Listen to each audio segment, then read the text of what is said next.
Hello and welcome to my channel. This is The Awakened Jen. All right, so today we're going to do another video in the series of Q&A that is all about my beliefs on tarot, what tarot is, and how I use it. So today the question is, what drew me to tarot? I have 5 points that I'm going to try to cover in this to kind of give an idea of how I got here and why I'm here and what I'm doing with it. So let's just go ahead and get into it. All right.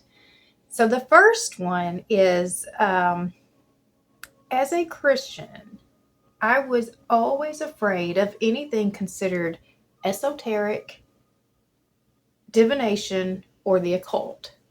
Like, I just stayed completely away from it because we were told it was demonic, and I didn't even try to learn about it. I never even looked into it because I was told it was wrong, and so if it's wrong, I'm not going to do it. But after my spiritual awakening, I actually started looking into some of these words, actually just looking up the definition of some of these words, and I realized that they're actually not scary at all. Like, occult means mystical or supernatural. And like, honestly, if you look at the life of Jesus, he was doing a whole lot of that stuff himself, but we're going to sit here and call it demonic. I don't think so. Esoteric means secret. Just means secret. And divination, hidden knowledge. You're finding information from the divine. What is the divine? It is God. It is all that is. We term it in a lot of different ways. We might say God, the universe, spirit, source, the creator. All of those things are referring to the same energy. It's the same source of everything. And so however you relate to that is, personal to you, but we're all talking about the same thing. And so when we are divinating, we're just seeking the guidance from God. And when did that become demonic? How is that demonic? And then I even looked up the word psychic, and it just means relating to the psyche outside of the physical. So we know that we have physical bodies and we have souls. So the psyche has to do with, our soul, our spirit, the things that we can't quite see and touch. And so once I allowed myself to actually look into these things, I saw that they weren't as scary. Like, I pulled the curtain back from all of the stuff that I was told, don't look. And so, like, a big part of what I'm doing here is pulling the curtain back for other people so that you can see, like, it's not that scary. Like, I remember driving by, these psychic shops, and I would never stop into a place like that when you got like the crystal ball on the outside and everything on the outside is just kind of closed off and you can't even tell what's happening inside there. And then, like, you see these things on TV where, like, you've got curtains, everything, and everything's closed off and candles and all. That's not really the reality. Like, that's how they're doing it, and it's almost like they're putting on a show to do it, but that's not how it has to be. I want to open it up so that people can see that, like, there's a way to put this into a daily practice that is not something that is demonic or scary at all. It's actually part of my spiritual practice that connects me closer to God. And that's what I'm trying to do. So, like, if you're the type of person too that would have never stopped into one of those places, here's your chance to kind of see, what does this have to offer for me? And that's how I was introduced to it too, is through, I follow someone, and I actually have this on my list, but I follow someone called Soulful Revolution, and she opened it up to me. She showed me that it wasn't like this scary, satanic thing. So Satan doesn't even come into this. There is a devil card in here, but it's talking about addictions and toxic behaviors and codependency, things that we all have. All right, so let's go to number 2. I came across Soulful Revolution, and her approach intrigued me. So Soulful Revolution is another amazing tarot reader on YouTube. And so if you have not found her yet, I think that you should go look her up, because she does, I mean, just, I'm learning so much from her. She does tarot and astrology. She's really great at astrology. I mean, she's great at both, but she's really, really good at the astrology stuff that I have learned so much from her. And so she's where I actually connected with tarot. I wasn't looking for it. YouTube just said, hey, we want to see this. And I imagine that that's how some of you are finding me as well. It's just YouTube says, hey, check her out. She might have some information for you. And so because she didn't look scary to me, because she didn't have like the whole, dark image that you tend to hear, or see depicted on like TV and stuff, I was able to actually relate to her and connect with her.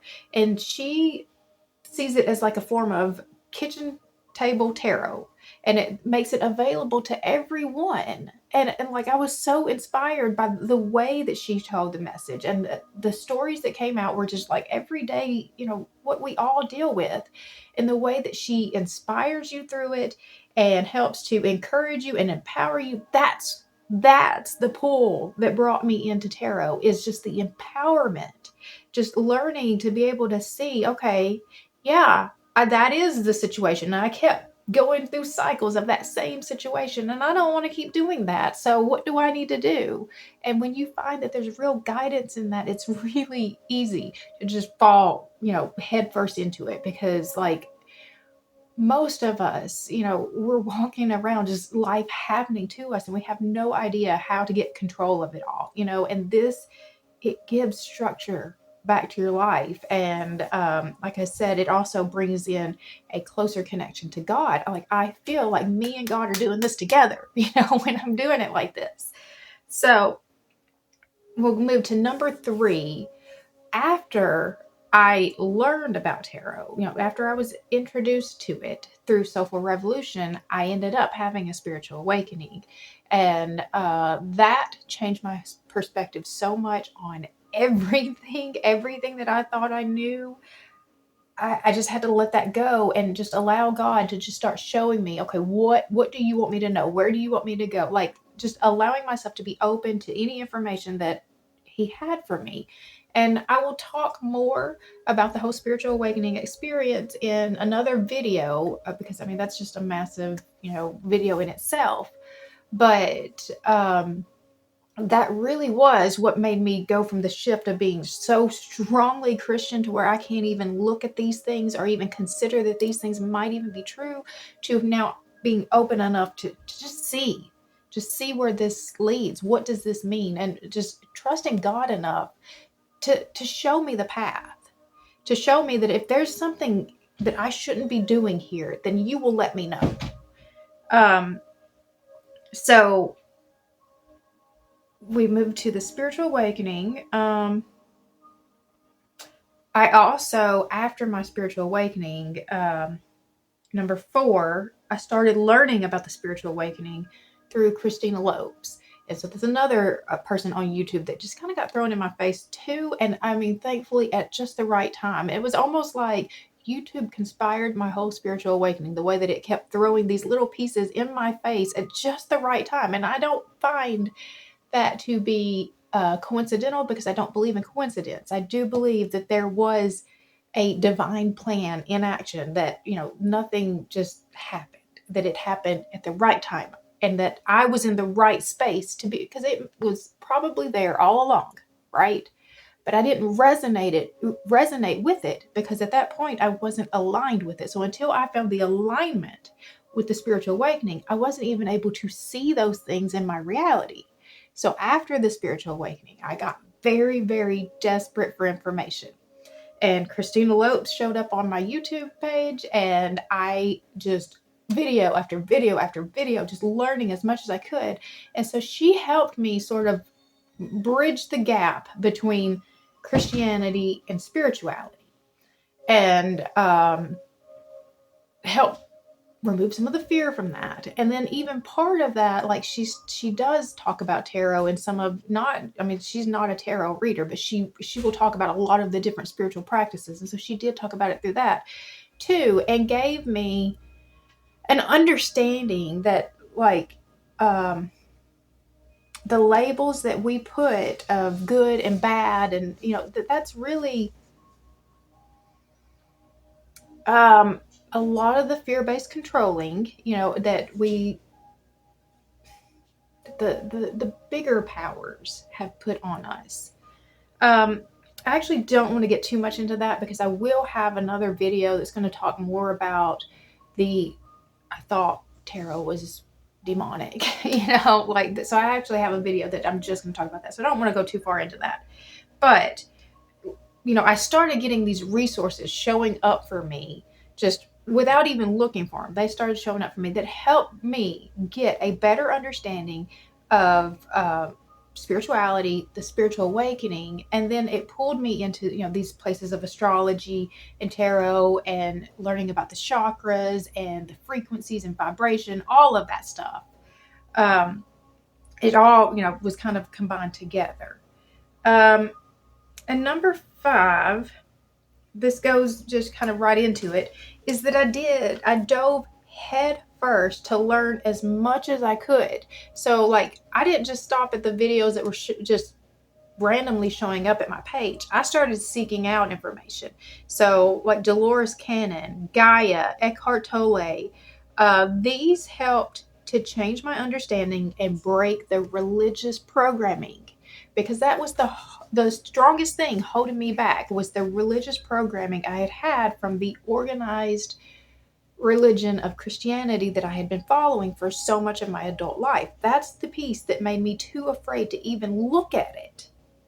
And now then I've allowed myself to kind of, break free from their rules, their structure, and because again, I don't want to go too far into this because I have a whole nother video, and maybe I should have just combined those 2 videos.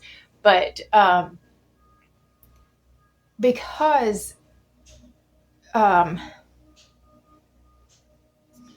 they told me that these gifts that I had were wrong, I never actually tried to develop them, even though they were there. And I would go to the preachers, but the Bible said and I'm trying to point out, and it didn't make sense. Why would God give me these gifts? And I remember watching one video that really gave me that shift. Like, do you need permission? God gave you the gift. If God gave you the gift, then if that's all the permission that you need to be able to use the gift. And I had always had, very strong extrasensory gifts that I didn't know. I never called them things like psychic or anything like that because that was demonic. I didn't really know what to call it. I just knew that I would get messages from God, and that's pretty much what I did call it. I got a message from God, and I see it all the time. Like on TikTok, I will see what is very, very much a Christian person saying, "I've got this message in from God," but yet, are we going to, accept that and then take the messages that's coming in from channeling or from tarot or from, just any other of the psychic gifts and say that those are wrong? Why? Because we use the wrong terminology? So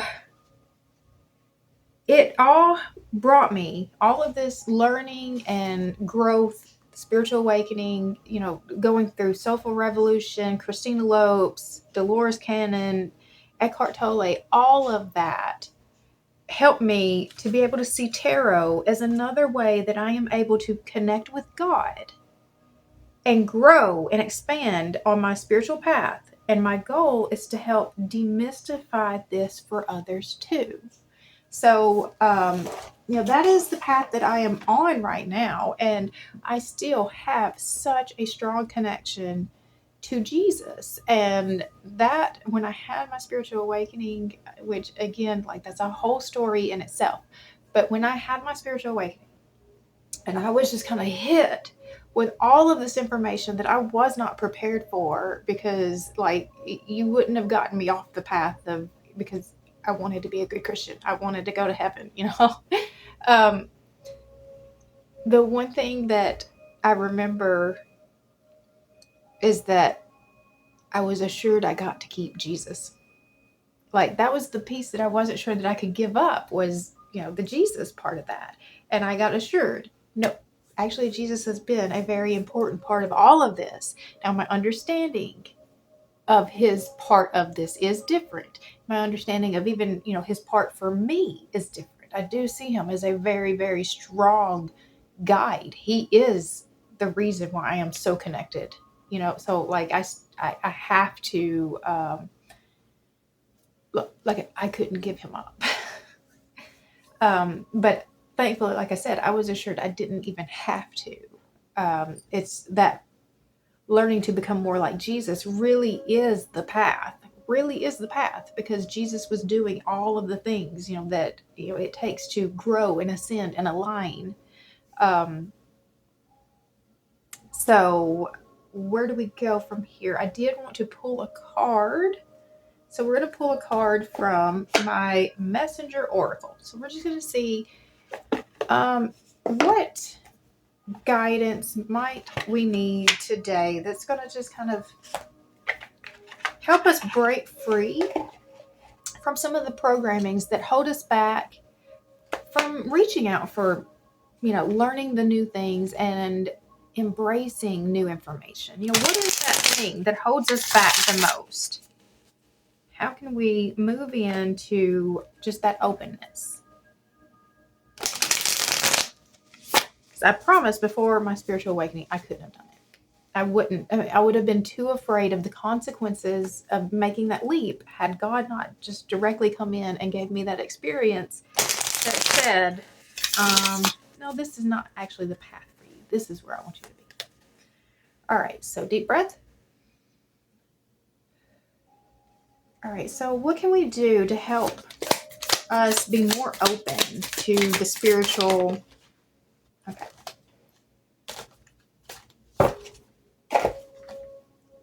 We've got observe in silence.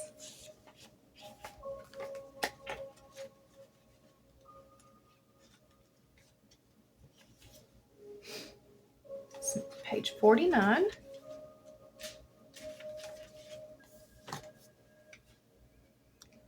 Now is not the time to be the life of the party, not to step forward into the role of leader or teacher. Be cautious. It may not be wise to draw attention to yourself or to reveal your plans to others at this time. Instead, be silent, step back, be still. Watch those around you and be mindful of what you see, hear, and feel. Trust in your instincts and your intuition and let them guide your steps. Okay, so definitely for the first year after my spiritual awakening, I didn't let anybody know. I didn't let anybody know what I was trying to, because I needed to get clear for myself first about what is this path, what has happened to me. Like I needed to take in information on my own. I didn't need other people's opinion. I needed to follow the path for myself. And I think that that's what that is telling you, is that if you're trying to become more open, some of the last things you need to do is start talking to the people around you about it. Because especially if their beliefs are set solid in, this other place that you're trying to move away from, you're going to get some confusing information. And so when I did, when I had the spiritual awakening, it was significant enough that I tried to talk about it at first with the people closest to me, and it didn't go well. They actually accused me of losing my mind. And the Christian ones accused me of actually having been possessed by a demon. So it may serve you as you're still trying to learn and grow. If you're just kind of dabbling into, what is this about? To not really go about asking too many people, that's part of it. Like, only look to the people that's actually in that life. That's how you're going to get the answers that you need, not from the people who's on the outside. Don't be asking them, well, what is your opinion of that? Because I'm pretty sure you already know what the opinion is. You're trying to find what your opinion of it is. So the only way that you can do that is by kind of silently observing, taking in the information, and letting your own intuition guide you as to what feels the most truth to you. And I feel like truth has, it lifts you. It's almost like a relief. It has a feeling to it. All right, so I actually have to wrap this up. I can't let this go too long because I have somewhere to be, but I wanted to try to go ahead and get this in. Hopefully you've got something out of this. If you have questions, anything specific that you would want me to talk about or expand on further, I would be glad to do that. Right now, I'm just trying to kind of put out there what I think is beneficial, and hopefully it is helping in some way. All right, so hope you guys have an amazing rest of your day, and I will see you guys later.